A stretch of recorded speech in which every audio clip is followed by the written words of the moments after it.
Police কমিশনারের পদত্যাগের দাবিতে শিরদাঁড়া নিয়ে লালবাজার অভিযানের পর প্রতীকী মস্তিষ্ক, প্রতীকী চোখ, প্রতীকী টিবিয়া বোন নিয়ে স্বাস্থ্য ভবন অভিযানে নামলেন কর্মবিরতিতে থাকা জুনিয়র চিকিৎসকরা। দিনে দুবার ব্যবহার করো স্টপেজ ক্রিম আর নিজেকে রাখো এভারগ্রিন কেয়ারশেড আরোমা থেরাপি স্টপেজ ক্রিম আর খুঁজে পাও নতুন আমিকে। সুপ্রিম কোর্টের মঙ্গলবারের ডেডলাইন পেরিয়ে গেলেও কর্মবিরতিতে অনড় রইলেন তারা। অবস্থান যে দীর্ঘমেয়াদী হতে চলেছে তার লক্ষণ কিন্তু আমরা দেখতে পাচ্ছি। ইতিমধ্যেই তারা রাস্তায় বসে পড়েছেন, সারি সারি বায়ো টয়লেট নিয়ে আসা হয়েছে। একটানা অবস্থান চালাতে গেলে তার প্রস্তুতি তারা কিন্তু সারতে শুরু করেছেন ধীরে ধীরে। রেনোভেশন ওয়ার্কের যে নোটিশটা সেটাতে কিন্তু ডিএমই ডিএইচএস প্রিন্সিপাল হেলথ সেক্রেটারির সই রয়েছে। এখান থেকে আমরা মনে করি শুরু থেকে শেষ অবধি পুরোটাই বোধহয় করাপশনের জন্য রয়েছে এবং এই ঘটনাটার সাথে প্রত্যক্ষ এবং পরোক্ষভাবে জড়িত। মঙ্গলবারটা কাকতালীয়ভাবে মিলে গেছে, সেই জন্য আমরা মিলিয়ে দিয়েছি যে মঙ্গলবার সাফাই অভিযান।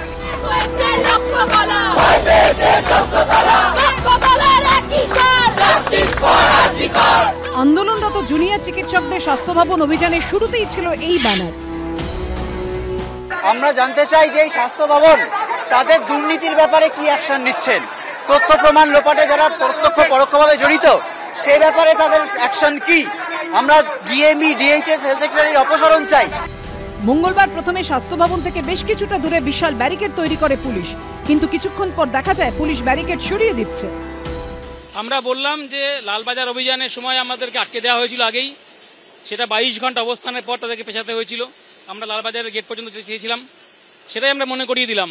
এই লালবাজারে যে লৌহ কপাট খুলে ফেলার ব্যাপার হয়েছিল, এখানে পুলিশের পক্ষ থেকে সতর্ক করার পরে চিকিৎসকদের পক্ষ থেকে এই গার্ডরেল খুলে ফেলা হচ্ছে এবং গার্ডরেল খুলে সেটা স্বাস্থ্য ভবনের অনেকটা নিকটে নিয়ে যাওয়া হচ্ছে। আমার সহকর্মীকে দেখাতে বলবো কতটা কাছে, যেটা 500 মিটার দূরে ছিল সেটা 100 মিটার দূরেও নয়, 50 মিটার দূরত্বে গেট থেকে সেখানে গার্ডরেল বসানো হচ্ছে। পায়ে পায়ে স্বাস্থ্য ভবন পর্যন্ত পৌঁছে যায় জুনিয়র চিকিৎসকদের মিছিল। এরই মধ্যে মিছিলে ঢুকে পড়ে পুলিশের একটি গাড়ি। পুলিশের গাড়ির বনেটে উঠে পড়েন এক আন্দোলনকারী।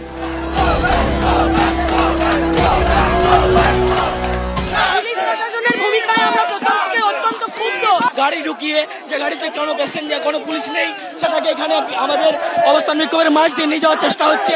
এটা একটা ষড়যন্ত্র চলছে, আর কিছু না।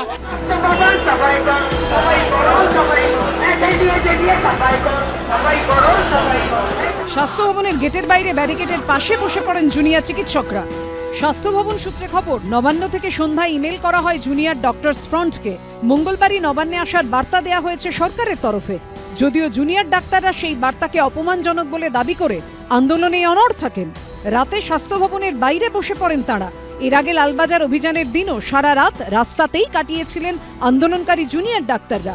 এবার স্বাস্থ্য ভবন অভিযানেও সারা রাত অবস্থানে তারা। সন্দীপ সরকার, রুমা পাল ও ঝিলম করঞ্জাইয়ের রিপোর্ট, এবিপি আনন্দ।